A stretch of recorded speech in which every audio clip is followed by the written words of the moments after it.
Assalamualaikum warahmatullahi wabarakatuh. Waalaikumsalam warahmatullahi wabarakatuh. Bismillah, alhamdulillah. Rabbi syrah li sadri wa yassir li amri wahlul 'uqdatam min lisani yafqahu qawli. Allahumma fashalli wa sallim ala sayyidil mursalin wa ala alihi wa sahbihi ajmain. Ayat 99. Walaqad anzalna ilaika ayatin bayyinat wa ma yakfuru biha illal fasiqun. Walaqad anzalna ilaika, dan sungguh kami telah menurunkan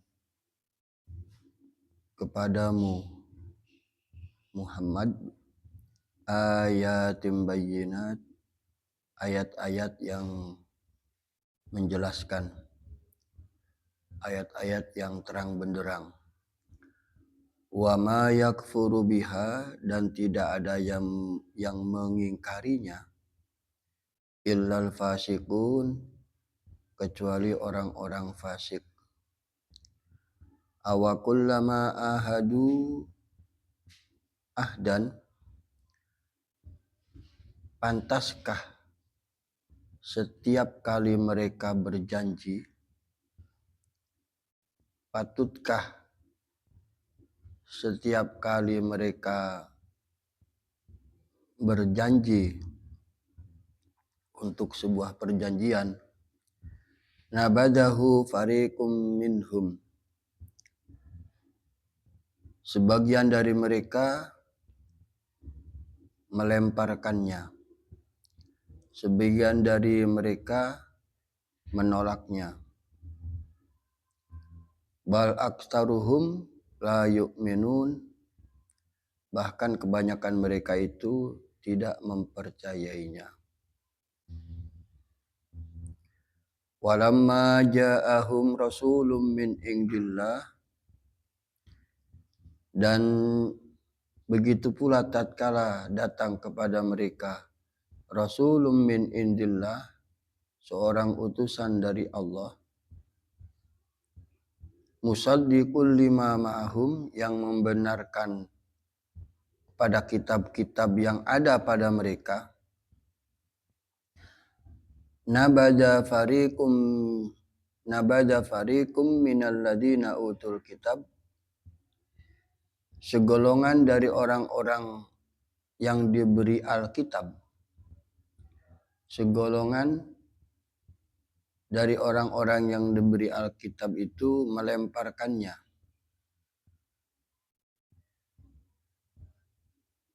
Kitab Allahi, melemparkan kitab Allahi kepada kitab Allah. Wara'a duhurihim, melemparkan ke belakang punggung-punggung mereka.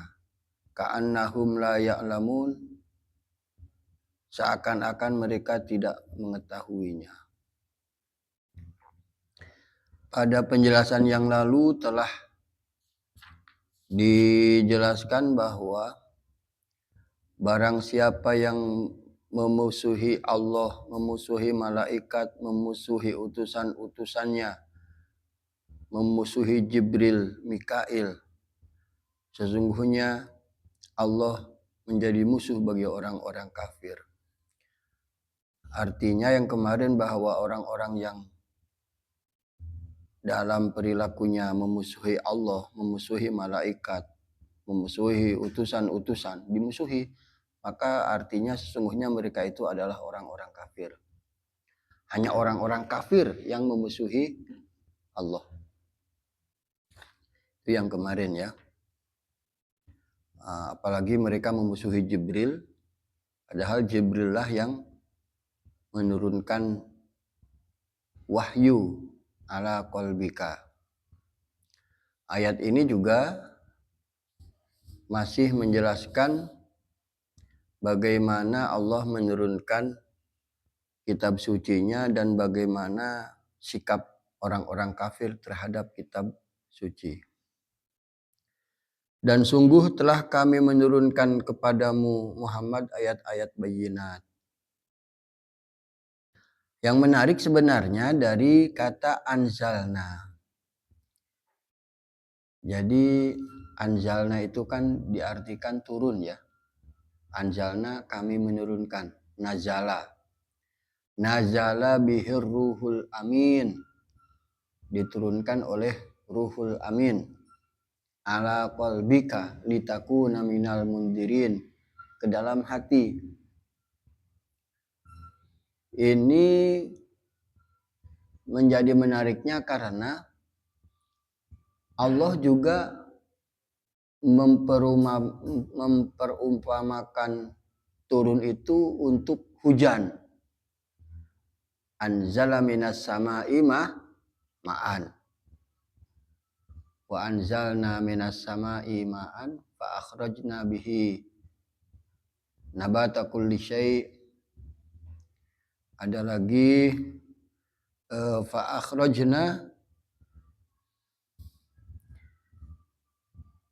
akhrajna bihi azwajam min nabatin syatta.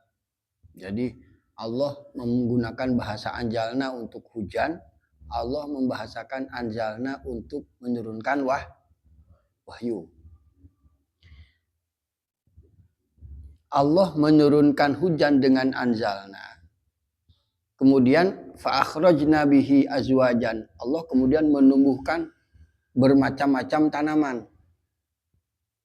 Jadi hujan turun membasahi bumi. Diterjemahkan oleh bumi bahwa itu adalah kehendak Allah untuk menumbuhkan berbagai macam tanaman untuk makanan manusia, untuk makanan penduduk bumi. Begitu pula Allah menurunkan wahyu menggunakan kata nazala. Tapi nazalanya ala qalbika. Jadi Allah menurunkan wahyu itu ke dalam hati Nabi Muhammad. Ini yang kadang orang menjadi dianggap membingungkan. Kalau orang-orang yang biasa berkontemplasi, merenung, orang-orang ahli filsafat, itu wahyu itu semacam intuisi katanya gitu. Semacam intuisi bagi orang-orang yang biasa berpikir, kemudian dia mendapatkan pengetahuan. Padahal itu sangat berbeda. Jadi kalau intuisi itu kita umpamanya seorang ilmuwan, Allah akan memberikan rahmatnya berupa ilmu karena bekerja kerasnya pikirannya. Jadi pikirannya diperas untuk berpikir tentang satu persoalan, kemudian Allah memberikan ilmu. Wa atainahu hukma wa ilma. Allah memberikan hikmah, memberikan ilmu. Bedanya bagaimana? Bedanya kalau yang diterima Nabi itu wahyu, tapi kemudian menjadi nubuwah. Wahyu menjadi kitab suci. Maka sebenarnya yang dirasakan oleh Nabi itu adalah begitu Nabi menerima wahyu, itu gelondongan gitu loh. Bukan berasal dari intuisinya. Maka kita menemukan orang-orang yang ilmuwan seperti Al-Biruni, Al-Jabbar, Avicenna, atau Einstein, Thomas Alva Edison. Dia tidak juga akan mengakui bahwa itu wahyu. Umpamanya Einstein menemukan teori relativitas. Teori ada gaya gravitasi. Dia menemukan lewat pemikirannya. Kemudian Allah memberikan hikmah, keilmuan kepadanya. Dia juga tidak akan mengakui itu wahyu. Karena berbeda. Jadi jangan disamakan seorang nabi, nabi itu adalah filosof besar. Seakan-akan disamakan dengan dirinya yang mendapatkan sebuah pengetahuan. Jadi kalau wahyu itu Allah mengutus Jibril, kemudian menanamkan wahyunya itu ke dalam hati Muhammad. Nabi Muhammad diajari oleh malaikat Jibril untuk mampu menangkap, menerjemahkan dari wahyu Tuhan. Maka kemudian lahirlah kitab suci. Jadi sangat berbeda, sangat berbeda. Kalau wahyu itu seperti air yang turun dari langit, kemudian diterjemahkan oleh bumi bahwa kehendak Tuhan itu untuk menumbuhkan tumbuh-tumbuhan dan menjadi makanan penduduk bumi. Sama wahyu juga turun, tetapi ke dalam hati Nabi Muhammad sudah diajarin oleh Jibril bagaimana menerjemahkan wahyu itu. Agak paham, agak sulit ya nangkepnya. Jadi saya hanya ingin membedakan, jangan kita terkecoh, kemudian orang menganggap bahwa Muhammad itu seorang ilmuwan gitu. Karena kalau begitu orang-orang akan banyak mengatakan bahwa Al-Quran ini adalah asatirul awwalin, dongeng-dongeng masa lalu. Atau Al-Quran ini Muhammad mendapatkan pengajaran dari orang lain. Sangat berbeda. Nah, jadi yang menjadi persoalan kan gini. Wahyu itu kan bukan bahasa. Wahyu itu tidak memiliki bahasa, tidak memiliki tulisan, tapi mampu diterjemahkan oleh Nabi Muhammad menjadi sebuah kitab suci. Kenapa dalam hati? Karena hati yang paling siap. Coba hati itu, kita bisa nggak berteriak di dalam hati? Kan bisa. Kita seakan-akan berteriak. Berdoa di dalam hati kan bisa. Padahal itu tidak ada bahasa di situ. Uniknya hati. Bahkan kita bisa membayangkan rumah kita yang dari kejauhan itu bisa. Kita punya sawah di kampung, punya saudara di kampung, bisa terbayang. Padahal dia tidak melihat. Ya? Hati kan tidak melihat. Tapi kok bisa? Hati seakan-akan melihat sesuatu. Nah, maka untuk orang-orang tertentu itu bisa diolah. Hati itu bisa dilatih. Bagaimana supaya hati itu semakin terasa, semakin bisa menangkap sesuatu. Ada orang-orang yang tajam hatinya. Bahkan ada ilmu tertentu yang orang bisa menangkap suara hati orang lain. Jadi orang bicara apa, orang itu tahu. Dulu kalau di pondok pesantren kan ada pelajaran gitu. Puasanya saja sampai berhari-hari. Puasa mutih. Itu orang diajarkan ada satu teknik bagaimana kita bisa menangkap suara hati orang lain. Itu kan tidak ada bahasa, tidak ada tulisan, tidak bisa terlihat, tapi hati bisa melakukan itu. Maka kemudian ayat kemarin bahwa turunnya wahyu itu ke dalam hati. Jadi sangat berbeda ya antara wahyu dengan ilmu, dengan pengetahuan. Kalau pengetahuan itu ketika dia berusaha untuk memikirkan sesuatu, saking berusahanya kemudian Allah berikan ilmunya. Dan orang itu akan jujur, itu hanya ilmu, bukan wahyu. Karena wahyu itu akan tersusun rapi menjadi sebuah kitab suci. Sangat berbeda. Nah, ini kalau dalam Ibnu Katsir ayat ini juga diturunkan berkaitan dengan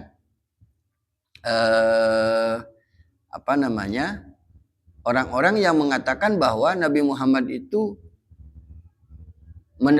mendapatkan pengajaran kitab suci dari orang lain. Nah, itu yang kemudian disangkal oleh Al-Quran sendiri. Jadi orang-orang kafir Mekah itu, orang musyrik Arab itu memang pada dasarnya tidak percaya. Ketidakpercayaan itu dicari-carilah alasan sehingga seakan-akan tampak benar. Ya kan? Apalagi Nabi Muhammad itu pernah suatu saat Nabi di ujung pasar, di pasar ya. Nabi kan biasa ke pasar. kemudian bertemu dengan budak-budak. Ada budak-budak Romawi, ada budak-budak yang beragama Kristen. Nabi berbincang dengan mereka. Itu perbincangan itu dimanfaatkan oleh orang-orang musyrik tuh. Muhammad itu mendapatkan pengajaran Al-Quran dari orang-orang lain. Bagaimana mungkin orang itu mengajarkan kitab suci? Ajamiyun wahada Arabi. Bagaimana mungkin orang itu mengajarkan Nabi tentang kitab suci padahal orangnya orang ajam? Nah, bagaimana mungkin orang ajam bisa mengajarkan kepada Nabi Muhammad SAW sebuah kitab suci? Jadi kita harus bisa membedakan antara wahyu dengan ilmu, dengan pengetahuan. Kalau pengetahuan itu sifatnya parsial. Dia hanya akan diberi ilmu spesifik sesuatu ilmu. Maka dengan jujur para ilmuwan tidak berani mengatakan yang saya terima ini wahyu. Walaupun ada irisannya sama-sama dari Allah. Bedanya kalau wahyu itu Allah, Nabi Muhammad menerima wahyu kemudian dikodifikasikan menjadi sebuah kitab suci. Jadi kalau di Al-Quran itu di depan ada la tuharrik bihi lisanaka litajala bihi inna alaina jam'ahu wa qur'anah fa idza qara'nahu fattabi qur'anah. Jadi Muhammad jangan kau cepat bergerak, lisanmu itu jangan cepat-cepat bergerak untuk mempercepat bacaan Al-Quran, litajala bihi, karena inna alaina jam'ahu wa qur'anah, kamilah yang mengumpulkannya di dadamu. Jadi Nabi itu dilarang untuk cepat-cepat mengucapkan. Jadi wahyu sedang turun, Nabi pengen cepat-cepat mengucapkan wahyu, itu dilarang oleh Allah. Inna alaina jam'ahu wa qur'anah, kamilah yang mengumpulkan wahyu itu di dadamu dan kamilah yang membacakannya. Fa idza qara'nahu fattabi qur'anah, setelah kami selesai membaca maka bacalah, ikutilah bacaan itu. Berarti kan secara gelondongan wahyu itu langsung turun dari Allah melalui malaikat Jibril utuh, gitu loh. Kalau ilmu itu kan sekarang baru dapat berapa persen, dipikir lagi, diulang lagi, dipikir lagi, besok dapat lagi, parsial. Kalau wahyu utuh. Makanya Nabi Muhammad itu dalam sebuah riwayat kalau menerima wahyu, kadang Nabi Muhammad itu seperti orang yang termenung lama. Nabi umpamanya merespon pertanyaan. Kemarin saya sering sampaikan, wa yas'alunaka 'anil anfal umpamanya. Mereka akan bertanya kepadamu Muhammad tentang anfal. Wa yas'alunaka madza yunfikun. Ketika bertanya, mereka orang-orang musyrikin Arab bertanya, orang Arab bertanya kepada Nabi Muhammad, kemudian Allah langsung siapkan jawabannya. Nah, di saat itulah Nabi akan terdiam. Terdiam untuk menerima wahyu secara utuh. Ketika itu terjadi, Nabi merenung lama, berdiam diri lama untuk menyelesaikan bacaan wahyu dari Jibril. Orang-orang lain juga menganggap tuh Nabi Muhammad itu kena ayan. Jadi orang-orang kafir Quraisy itu, orang-orang Arab itu yang tidak suka pada Nabi akan selalu mencari celah. Salah satunya adalah menganggap bahwa Nabi itu sedang ayan karena termenung lama untuk menyelesaikan wahyu. Fa idza qara'nahu fattabi qur'ana. Summa inna alaina bayanah, di dalam surat Al-Qiyamah itu ya. Nah, itu saya ketemu ayat itu juga menjelaskan bahwa ini ayat Bayyinat ini. Summa inna alaina bayanah. Nabi, jangan cepat-cepat engkau ingin mengatakan wahyu itu, mengucapkan wahyu itu. Selesaikan dulu. Jadi bacaannya biar selesai utuh di dalam dada Nabi, baru kemudian ikuti. Faida qara'nahu fattabi Qur'ana. Setelah kami mengucapkannya, membacakannya, fattabi Qur'ana, baru ikutilah membacanya. Jadi Nabi tidak akan tergesa-gesa. Nah, summa inna alaina bayana. Kemudian tanggungan kamilah bayana penjelasannya. Di surat Al-Qiyamah nanti dicek di juz 29 ya.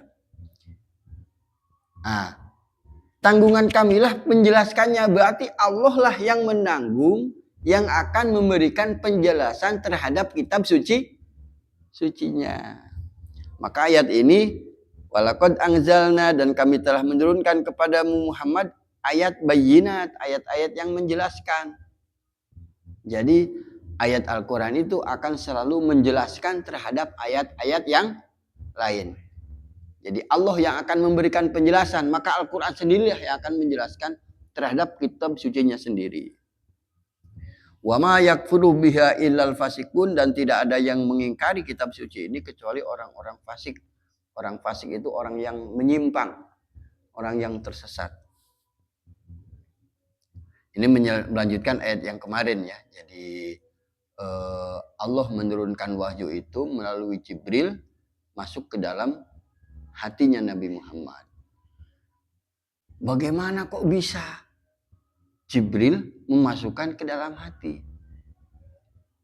Kita jangan membayangkan Jibril itu seperti manusia. Nah, kemarin itu sudah sedikit diulas bahwa entitas dari malaikat itu apa? Ruh. Entitas dari malaikat itu ruh. Bagaimana? Tidak bisa karena dia itu ruh. Nah, tapi ruh ini ruh yang juga bisa menjelma menjadi manusia, bisa.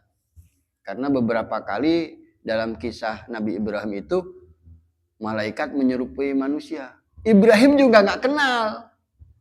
Jangan dianggap kalau menyerupai apapun seorang nabi langsung kenal, enggak. Kaget Nabi Ibrahim itu. Kaget, bercampur takut. Karena Jibril itu biasanya memasukkannya lewat hati. Bagaimana caranya? Hanya para nabi yang mampu. Jadi hanya para nabi yang mampu membedakan, oh ini wahyu. Itu para nabi yang memang telah diajarkan oleh Jibril bagaimana cara menerima wahyu. Ya. Jadi itu bangsa ruh. Bagaimana ininya? Yo, kaifiatnya nggak tahu kita. Kaifiatnya bahwa Allah menurunkannya ke dalam hati. Bagaimana kemudian reaksi orang-orang kafir dengan penjelasan seperti itu? Mereka mengingkari, ya biarkan saja. Zaman sekarang juga sama. Coba kita lihat di media sosial bagaimana mereka mengingkari tentang wahyu. Banyak, tidak hanya zaman dulu. Orang sekarang kan berani menerjemahkan bahwa gini umpamanya, kita kalau beribadah karena meminta surga, oh itu kan naif gitu kan? Itu menjadi tidak jelas, menjadi tidak ikhlas. Loh Allah sendiri kok, Allah sendiri yang dalam kitab sucinya seolah-olah ngiming-ngimingi orang beriman untuk meraih surga. Tidak masalah. Karena orang itu beragam gitu loh. Orang itu banyak ragamnya. Ada orang yang memang orientasinya pengen surga. Mboten napa-napa. Ada orang yang orientasinya ridha Allah. Nggih mboten napa-napa. Ada orang orientasinya karena cinta terhadap kemanusiaan. Tidak apa-apa. Tapi setiap orang itu berbeda. Dan kitab suci mengakomodasi sebanyak orang-orang beriman punya pikiran gitu loh. Nah, jangan kemudian wahyu diterjemahkan semaunya. Sampai surga itu ya, kita itu tidak, surga itu ada di dunia itu loh. Surga itu adalah bentuk dari kebaikan-kebaikan yang kita tanamkan, menjadikan hati kita tenang, itulah surga. Sebaliknya neraka juga kalau kita berbuat jahat, ada keresahan dalam hati kita, itulah neraka. Jadi urusan surga neraka itu di dunia kan gitu. Nah, itu menjadi terlalu jauh cara menafsirkannya karena Al-Quran itu menggambarkan surga, menggambarkan menggambarkan neraka itu dengan gambaran yang fisik material. Itu kadang terlalu berlebihan sehingga seakan kitab suci ini dianggap hanya main-main belaka. Gitu ya. Jadi orang sekarang itu mengulangi perkataan-perkataan orang dahulu yang menyimpang dari perkataan wahyu. Awakullama ahadu ahdan nabadahu fariqum minhum. Patutkah setiap kali mereka berjanji, kemudian perjanjian itu mereka lemparkan? Bahkan kebanyakan dari mereka itu tidak beriman. Dan ketika datang kepada mereka utusan Allah yang membenarkan kitab suci kepada mereka, segolongan dari orang-orang ahli kitab itu melemparkan ke belakang punggung mereka seakan-akan mereka tidak tahu. Jadi sebenarnya yang mengingkari Al-Quran itu bukan orang sembarangan, bukan orang-orang sepele, tapi orang-orang yang juga diberi Al-Kitab. Orang-orang Nasrani diberi Al-Kitab, orang Yahudi diberi Al-Kitab. Mereka mengingkari Al-Quran, padahal mereka orang-orang yang telah diberi Alkitab sebelumnya. Jadi jangan heran bahwa orang-orang yang mengingkari Al-Quran itu bukan hanya orang-orang yang bodoh saja, bukan. Kadang orang-orang pintar. Maka saya sering sampaikan, wa minan nasi may yu'jibuka qauluhu fil hayatid dunya wa yushhidullaha ala ma fi qalbihi wa huwa aladul khisam. Akan ada di antara manusia itu orang-orang yang kalau dia bicara bisa memukau. Banyak kan? Ada orang yang berceramah, rasanya runut, rasanya enak didengar, memukau spiritualitas kita seakan-akan ini membawa kebenaran. Padahal kata Allah, wa huwa aladul khisam, padahal dia adalah orang yang penentang yang paling nyata. Berhati-hatilah. Maka standar orang beriman itu adalah standarnya kitab suci. Kitab suci itu harus menjadi standar bahwa sebaik-baik apapun, semengagumkan seperti apapun pembicaraan seseorang, kalau dia menentang Al-Quran, ya jangan diikuti. Kalau dia bertolak belakang dengan pernyataan-pernyataan dalam Al-Quran, dalam Alkitab, jangan diikuti. Walaupun perkataannya sangat mengagumkan. Nah, itu akan ada. Baik orang-orang dahulu maupun orang-orang sekarang. Dan akan ada pula di orang-orang masa depan. Jadi orang yang tidak mau mengimani terhadap kitab suci itu bukan orang-orang sembarangan. Bahkan orang-orang yang telah diberi Alkitab sebelum kita. Ada orang-orang Yahudi, ada orang-orang Nasrani, semua diberi Alkitab. Tapi justru, monggo, Waalaikumsalam.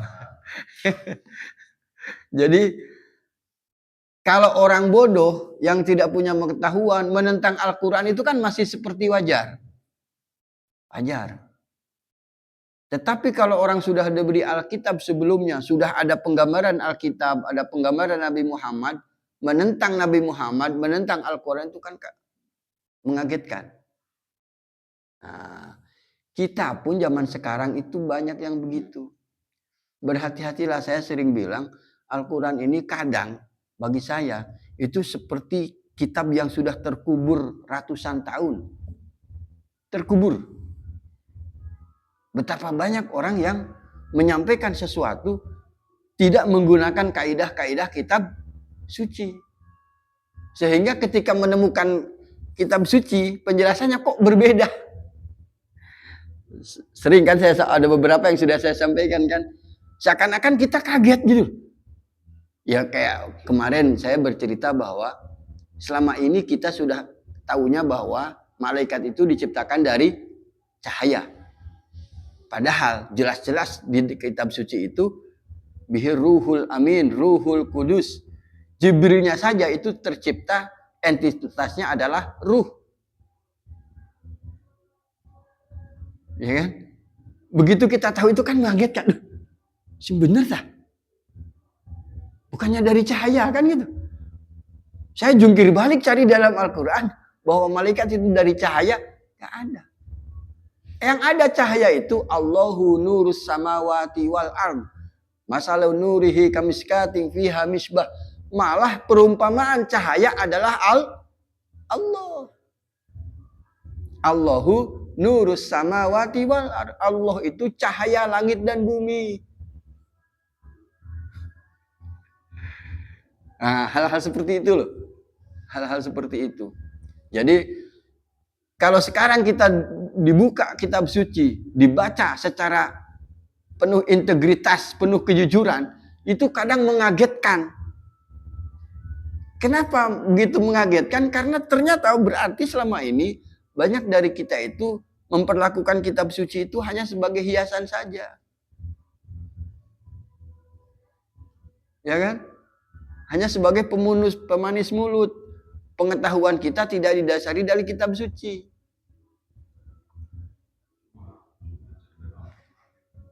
Itu. Kadang kitab suci hanya untuk dipakai mengusir setan itu. Coba kalau dikaji. Maka dalam Al-Qiyamah itu saya sampaikan ayatim bayyinat. Al-Quran ini ayat-ayat yang menjelaskan. Summa inna alaina bayanah. Tanggung jawab kamilah kata Allah untuk menjelaskan Al-Quran. Berarti Allah yang memberikan wahyu kepada Nabi Muhammad dan Allah pula yang memberikan penjelasannya. Nah, jadi kenapa kemudian saya memang mencoba setiap persoalan dalam Al-Quran, setiap ada sebuah kata dalam Al-Quran, mencari definisinya saja sudah dari Al-Quran. Supaya umat ini tidak terlalu jauh. Ya kan? Jangan terlalu jauh gitu loh kalau menyimpang itu. Bukan berarti fenomena di kita banyak penyimpangan, tetapi kita harus jujur. Kitab suci ini digali, dikaji, dipedomani. Jangan sampai sesuatu yang tidak ada dalam kitab sucinya kemudian diada-adakan. Sehingga seakan-akan loh, kok kitab suci ini tidak sempurna gitu kan? Kok tidak ada penjelasannya? Ya tidak ada penjelasannya, itu bukan bagian dari wahyu. Ya, jangan terbalik gara-gara tidak tahu tidak ada dalam Al-Qur'an kemudian dianggap Al-Qur'an ini berarti hanya memuat yang umum-umum saja. Tidak memberikan penjelasan secara tuntas, itu yang keliru. Padahal kalau kita kaji sedikit demi sedikit, pelan-pelan. Bayangkan saya dulu itu orang menantang coba apa saja yang diterangkan dalam Al-Quran. Persoalan mencopot sendal ke masjid itu loh. Ya kan? Sendal dicopot ke masjid. Itu kan Al-Quran. Fakhla na'laika innaka bil wadil muqaddasi tuwa. Copotlah sandalmu Musa karena kau berada di wadil muqaddasi tuwa. Bil wadil muqaddasi tuwa, karena engkau berada di tempat suci.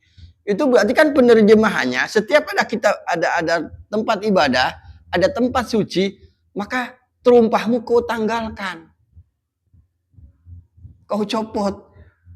Coba sekilas kan kayak kisah biasa, tapi kalau kita meneliti, itu menjadi hukum bahwa kalau kita mau masuk ke tempat-tempat ibadah, tempat yang dimuliakan, copot sendalnya. Walaupun sendal itu bersih kan, tidak menginjak kotoran, tetap saja fakhla'na laika innaka bil wadil muqaddasi tuwa.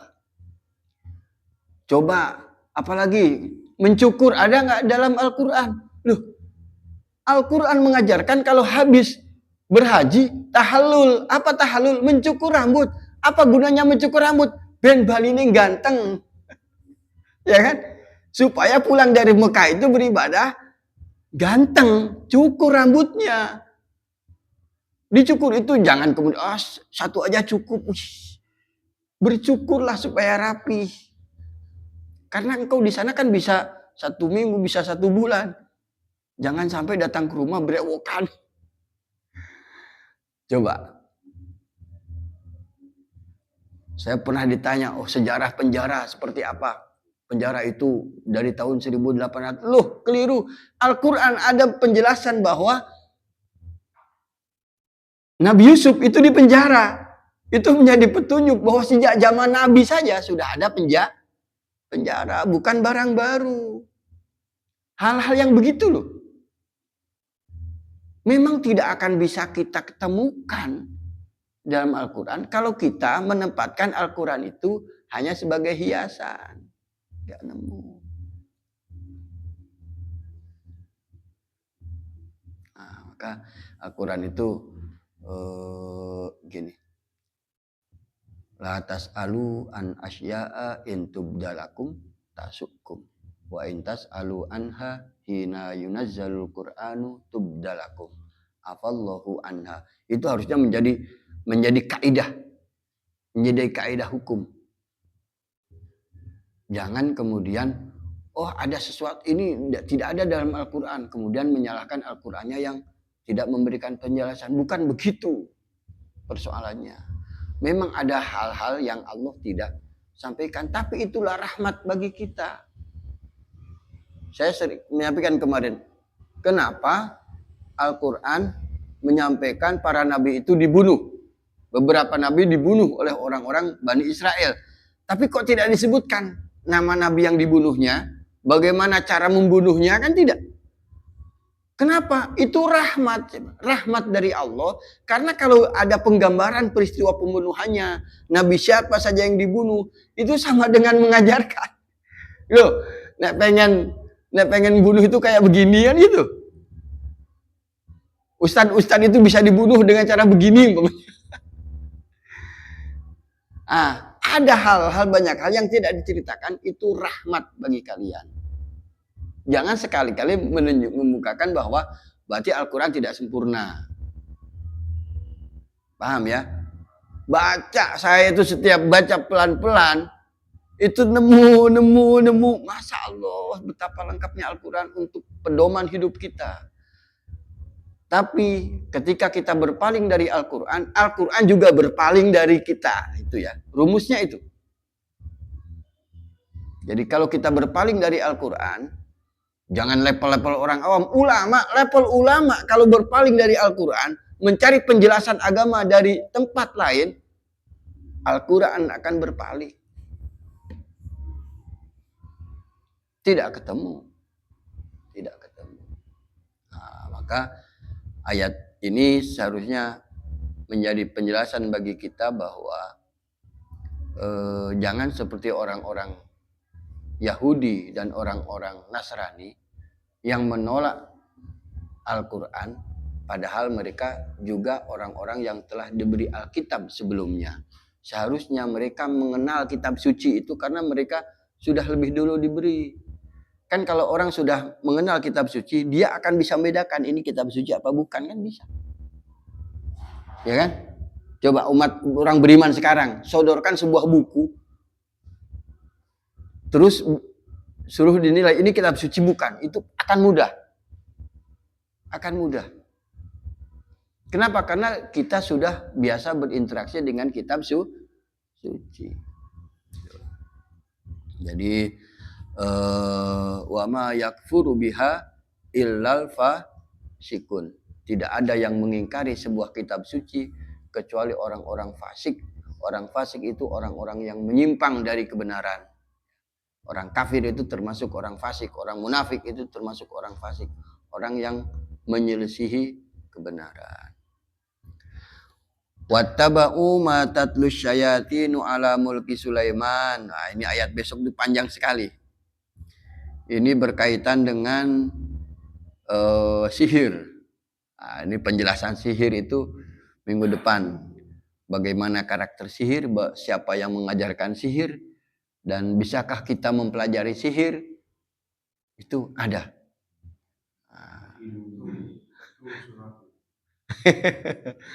Ini kayaknya banyak yang pengalaman di bidang ini. Banyak pengalaman. Nah, Al-Quran juga menjelaskan persoalan ini saja Allah terangkan. Bersyukur alhamdulillah dengan rahmat Allah kita bisa mengkaji Al-Quran.